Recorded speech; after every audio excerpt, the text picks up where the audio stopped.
இப்போ நான் என்னுடைய ப்ரெடிக்ஷனை நான் போட போறேன். முன்னாடி அந்த வீடியோவில் என்ன பதிவு பண்ணியிருக்கேன், நான் எவ்வளோ அன்பயஸ்டாக ப்ரெடிக்ஷன் போட்டிருக்கேன் அந்த வீடியோலங்கிறத இப்போ நான் ப்ளே பண்ண போகிறேன். ப்ளே பண்ணி ஒரு வார்த்தைக்கு நான் விளக்கம் சொல்ல போகிறேன். ரீசன், இதுக்கு நான் கடமைப்பட்டிருக்கேன். இது தண்ணியில் விளக்க வீடியோவோ தற்பெருமை வீடியோவோ கிடையாது. இதுக்கு நான் கடமைப்பட்டிருக்கேன். இப்போ நான் அந்த வீடியோ ப்ளே பண்ணுறேன். ஒவ்வொன்றா பாஸ் பண்ணி நான் எக்ஸ்பிளைன் பண்ணுறேன். என்னென்னலாம் ப்ரெடிக்ட் பண்ணியிருக்கேன், என்னென்ன மிஸ்டேக் நான் பண்ணேன் ப்ரெடிக்ட் பண்ணும்போது. இது ஒரு நல்ல நிச்சயமாக இதுக்கப்புறம் ஒரு 15-20 நிமிடங்கள் நிச்சயமாக ஒரு நல்ல அனுபவமாக இருக்கும். உங்களுக்கே கூட நாளைக்கு ஜோசியை நல்லா கற்றுக்கிட்டு 4 எம்எல்ஏ எம்பிகள் உங்கள்கிட்ட வந்து, அப்பா நான் கட்சியில் நிற்கலான் இருக்கேன், இந்த கட்சியில் சேரலான் இருக்கேன், எம்எல்ஏ ஆளான் இருக்கேன், எம்பி ஆளான் இருக்கேன், இது எப்படி சேரணும் எப்படி பண்ணணும்னு இதை தொழில் ரீதியாக மட்டுமே நான் சொல்ல போகிறேன். இதை நீங்கள் பார்த்துக்கிட்டு பயன்பெறுங்க. சரியா? நிச்சயமா இப்போ இதுக்கப்புறம் 15 நிமிடங்கள் பேச போகிறது, டீகோட் பண்ண போகிறதெல்லாம் உங்களுடைய ஜோதிட கல்விக்கும் ஜோதிட பயிற்சிக்கும் ரொம்ப பயனுள்ளதாக இருக்கும். சரியா? சரி, இப்போ ப்ளே பண்ணட்டுமா? हुकुम टाइगर का हुकुम. சரி, இது வந்து கிரகங்கள் இருந்த தேதி இப்போ நீங்க பாக்குறீங்க இல்லையா? இது கடகலக்கணத்தை மையமாக போட்ட காரணம் என்ன அப்படின்னா 12 மணி, மதியம் 12 மணி. ஏன்னா 12 மணி மதியானத்துக்குள்ள தோராயமாக ஒரு 40-50% போல ஆயிடும். அதனால 12 மணி நம்ம போட்டுருக்கோம். இந்த தடவை அதிசயமா சீக்கிரமே போல ஆயிடுச்சு. 60% வந்துருச்சு மதியானம் 2 மணிக்குள்ள.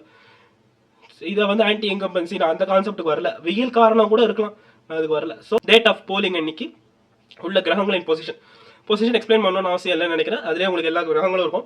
லைவ் முடிஞ்ச அப்புறம் நீங்கள் என்னென்ன கிரகங்கள் எப்படி இருக்குன்றதை பார்த்துக்கோங்க. டேட் ஆஃப் போலிங் நடக்கிற அன்னைக்கு. இப்போ அடுத்தது உங்களுக்கு ரிசல்ட் இல்லை. அதே 12 மணி தான் கடகலக்னம் தான் வரும். எப்போவுமே மேஷத்தில் சூரியன் இருக்கிற போது மதியானம் 12 மணி கடகலக்னம் தான் வரும். சரியா? அதனால அப்போ சூரியன், அப்போ இன்னொன்று, சூரியன் உச்சமாக இருக்கிறார். முதலமைச்சர் ஸ்டாலின் அவர்கள் லக்னாதிபதி உச்சமாக இருக்கார். எல்லா மாசமும் தேர்தல் ஏப்ரல் மாசம் தான் வரும்.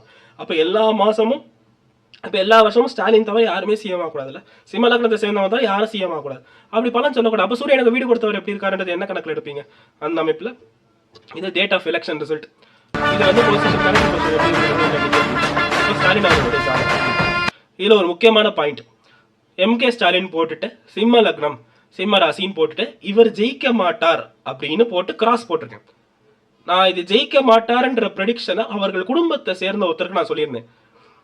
உங்களுடைய குடும்ப தலைவர், நான் எப்படி அவங்கள்ட்ட சொன்னேன், உங்களுடைய தலைவர் 2026 வெற்றி பெற மாட்டாருன்னு சொல்லியிருந்தேன். அதெல்லாம் கிராஸ் போட்டிருக்கேன். ஜோசியத்தில் இன்னைக்குமே அந்த மிஸ்டேக் வரக்கூடாது. நான் ஐயோ அவர்கிட்ட போய் எப்படி சொல்றது, அவர் தோத்துருவாருன்னு எப்படி சொல்றது, சொல்ல வேண்டும். ஆள் வச்சு அடிப்பேன்னு மிரட்டினாலும் பரவாயில்ல, சொல்லணும்.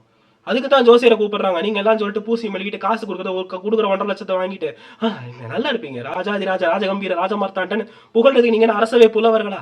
ஜோதிட பெருமக்களே, இதெல்லாம் கொஞ்சம் யோசிக்கணும். எல்லாம் கருத்து கணிப்பு வந்த அப்புறம் வரிசை இன்ஸ்டாகிராம்ல வீடியோ போடுறது, இன்ஸ்டாகிராம்ல போஸ்ட் போடுறதுன்னா இது நல்லா இல்லை. இது ஜோதிடத்துக்கு அழகல்ல.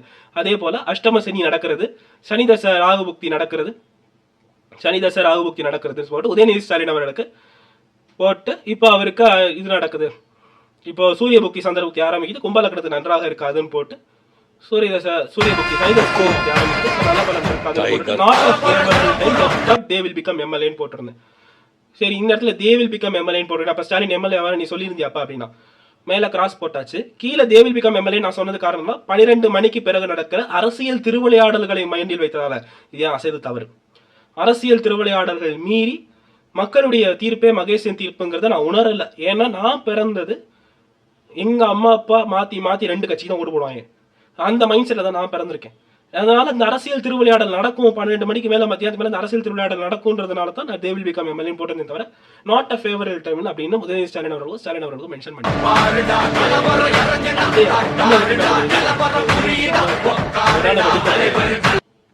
தளபதி விஜய் அவர்கள் கடகலக்னம் கடகராசி குட் ஸ்டார்ட்னு ஆரம்பிச்சிருந்தேன். ஏன்னா இவர் ஜெயிப்பாருன்ற நம்பிக்கை இருந்தது. ஏன்னா மற்றவங்களுடைய ஜாதகம் உண்மையை நான் சொல்றேன், திமுக இருக்கிற பல அமைச்சரோட ஜாதகம் நான் பார்த்திருக்கேன். பர்சனல் கன்சல்டேஷனே நான் பார்த்துருக்கேன். திமுக இருந்து முன்னாள் அமைச்சரோட ஜாதகம் நிறைய நான் பார்த்திருக்கேன். ஆனா தமிழக வெற்றி கழகம், அதை சொன்ன மாதிரி தான், தமிழக வெற்றி கழகத்தை சேர்ந்த ஒருத்தருடைய ஜாதகத்தையும் நான் பார்க்கல. உண்மையா சொல்றேன், புசி ஆனந்த் அவர்கள் உட்பட, புசி ஸ்ட்ரீட் ஆனந்த் உட்பட ஒருத்தருடைய ஜாதகத்தையும் நான் பார்க்கல. எனக்கு தெரியாது, எனக்கு யாரோட ஜாதகமும் தெரியாது. விஜய் அவர்கள் ஜாதகம் எனக்கு தெரியும், அவ்வளவுதானே தவிர எனக்கு யாருடைய ஜாதகமும் தமிழக வெற்றி கழகம் தெரியாது. அதனால தான் நான் எஸ்டிமேட்டட் வருஷம் 6.5 to 14 போட்டிருந்தேன். எனக்கு ஒரு அட்லீஸ்ட் ஒரு 10 ஜாதகம் இப்போ பிரதானமாக இருக்கிற இப்போ புசி ஆனந்த், தாவேக்க, நம்ம ஆதவர்ஜுனா, செங்கோட்டையன், அப்புறம் நம்ம இன்னும் இந்த குரூப்ல அந்த ராஜமோகன், இந்த குரூப்ல ஒரு 10 பேர் ஜாதகம் எனக்கு கிடைச்சிருந்தா விஜய் எவ்வளவு ஜெயிப்பாருன்னு சொல்லியிருக்க முடியும். ஏன்னா ஒரு 10 பேர் ஒரு இடத்துல வந்து நிற்பாங்க ஒரு பாயிண்ட்ல. 10 பேர் ஜாதகம் போதும். சரி, ஒரு ரேண்டம் சாம்பிளிங்கா ஒரு 234 வேட்பாளர்கள் 10 வேட்பாளர்களை வைத்தே நம்ம ஸ்டார் கேரண்டேட்டை வச்சு ஜெயிப்பாருன்றது கண்டிப்பா சொல்ல முடியும். இப்போ 8 கோடி மக்கள்ல நீங்க வெறும் 1300 சாம்பிள் வச்சு கருத்து கணிப்பு நடத்தும் போது வெற்றி அடைகிற மாதிரி இதுவும் நிச்சயமா வெற்றி அடையும். அதே எனக்கு தெரியாது, தமிழக வெற்றி கழகத்தை சேர்ந்து யாரோட ஜாதகம் எனக்கு தெரியாது. மிதுன லக்னம்னா நான் ஆர்கியூ பண்ணியிருக்கேன். இன்னைக்கு மிதுன லக்னமா தான் அது நடந்திருக்கு, விஷயங்கள் பலன்கள் நடந்திருக்கு. ஸோ அந்த அமைப்பில்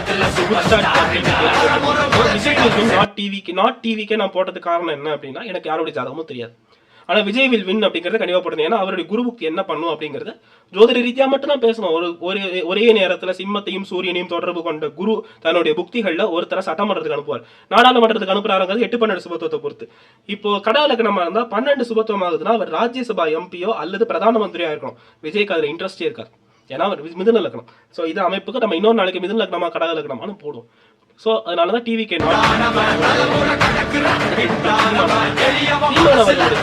ஒரு நண்பர் அம்சர். ஆனா அவர் வந்து நண்பகத்தன்மை உள்ள ஜாதகமான்னு எனக்கு தெரியாது. எனக்கு அம்சர் ஒருத்தர் ரிஷப லக்னம் சிம்ம ராசின்னு அம்சர்.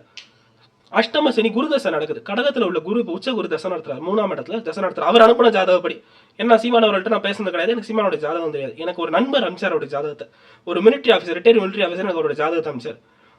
அஷ்டமசனி நடக்குது, குருதசை நடக்குது. He will retain his vote percentage அப்படின்னு போட்டிருந்தேன். நோ சீட்ஸ் போட்டிருந்தேன். அதான் 2031 பிரைட் ஃபியூச்சர் இருக்குன்னு போட்டிருந்தேன்.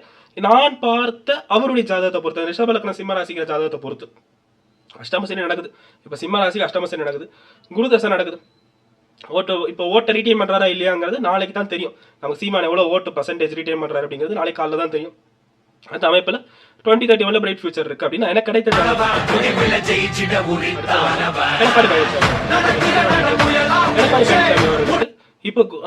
இப்ப அவருக்கு வந்து சுக்கரபுக்தி நடக்குது. புதன் தசை உச்ச சுக்கரபுக்தி நடக்குது. இப்ப எல்லா ஜோதிடர்களும் அதான் சொல்றாங்க, உச்ச சுக்கரபுக்தி கோல்டன் பீரியட். ஒரு சாணக்கியர் இருக்காரு இல்லையா, அந்த சாணக்கியர் கையில, டெல்லி சாணக்கியர் கையில தான் இருக்கு. இவருக்கு உண்மையிலே இப்ப கோல்டன் பீரியட் இல்லையாங்கிறது இவர் கையில கிடையாது. நாட்டை அதுல போடுறோம் neck to neck vote percentage போடுறேன். இப்ப DMK AIADMK neck to neck தான் இருக்கு. சி நான் ஏன் இதுல neck to neck vote percentage போடுறேன், எனக்கு டிவிக்கு ஜெயிக்கும்ன்ற நம்பிக்கை சத்தியமா கிடையாது. ஏன்னா டிவிக்கு எனக்கு யாரோட ஜாதகமும் தெரியாது. நான் உள்ளதை சொல்றேன், விஜயோட ஜாதகம் தவிர விஜயோட ஜாதகத்தில் அவர் எம்எல்ஏ ஆவார் மட்டும் தான் எனக்கு தெரியுமே விடுத்து டிவிக்கு எனக்கு யார் ஜாதகமும் தெரியாது. அதனால முதலமைச்சர் ஆவார்ன்றது எனக்கு சத்தியமா தெரியாது. அதனால neck to neck vote percentage ADMK DMK மைண்ட்ல வச்சு தான் நான் போட்டேன். Neck to neck vote percentage இப்போ அப்படிதான் வந்துட்டு இருக்கு. ப்ரெடிக்ஷன்ஸும் நம்மளுடைய லீடிங் அப்படி தான் வந்துட்டு இருக்கு. திமுக அதிமுகவும் 2-3 சீட்லாம் லீடிங் போயிட்டு நெக் டு நெக் தான் போயிட்டு இருக்கு. Not a massive வெக்ட்ரி. Tough competitor DMK போடுறோம். இப்போ டிஎம்கேவும் ஏடிஎம்கே அப்படி மாறி லீட் எடுத்துட்டு இருக்காங்க. ஆனால் இப்போ பழனிசாமி கோல்டன் டைம் மேல இருக்கிறவர் பார்த்துப்பான் அப்படிங்கிற மாதிரி மேல இருக்கிற ஏதாவது முடிவெடுத்தாருன்னா உண்மையிலே இப்போ இந்த ப்ரெடிக்ஷன்ல எனக்கு என்ன கன்ஃபியூஷன் ஆயிடுச்சு அப்படின்னா, எனக்கு வந்து விஜய் ஜெயிப்பாருன்ற நம்பிக்கை இருந்தது. ஏன்னா அப்போ வந்து இந்த வீடியோ வெளியிடும் போது மார்ச் மாசம் வெளியிட்டோம், அந்த தேதியில வெளியிட்டோம், யூடியூப் சேனல்ல போட்டிருக்கோம். என்ன ப்ராப்ளம் இருந்தது அப்படின்னா, அந்த டைம்ல விஜய் அவர்கள் தனித்து தான் போட்டி அப்படின்னு. ஆனா நான் என்ன நம்பினேன், சரி விஜய் ஜெயிப்பார்ல, அப்ப ஏதோ ஒரு விதத்துல கூட்டணிக்கு வரலாம், ஏடிஎம்கேவோட கூட்டணிக்கு வரலாம் அப்படின்னு கூட நிறைய இன்டர்பிரேஷன்ஸ் தானே, அது நம்மளோட ஈகோ சென்ட்ரிக் இன்டர்பிரேஷன்ஸ் தான். ஸோ அந்த விதத்துல ஆனால் யார் முதலமைச்சர் ஆவாங்கன்றது எனக்கு தெரியல. எனக்கு ஏன்னா இந்த 3 கார்னர் ஃபைட் இருக்கு அப்படிங்கிறது ஜாதகங்கள் பார்க்கும்போது தெரியும். ஏன்னா பழனிசாமி அவருடைய ஜாதகம் உறுதி செய்யப்பட்டது, சரண் அவர்கள் ஜாதகம் உறுதி செய்யப்பட்டது, விஜயோட ஜாதகம் மிதுன லக்னம்னு நான் உறுதி செய்திருக்கிறேன். அதனால எனக்கு ஓரளவுக்கு இந்த கிரக நிலைகளையாவது தெரியும், இந்த தசாபுக்தி அமைப்புகள் கிரக நிலை தெரியும். அதனால இந்த 3 கார்னர் ஃபைட் இருக்கு. ஆனா யார் ஜெயிப்பாங்க தெரியாது. ஆனா சத்தியமா ஸ்டாலின் ஜெயிக்க மாட்டாருன்னு தெரியும். அதனாலதான் மாற்றம்னு மட்டும் போட்டிருக்கேன்.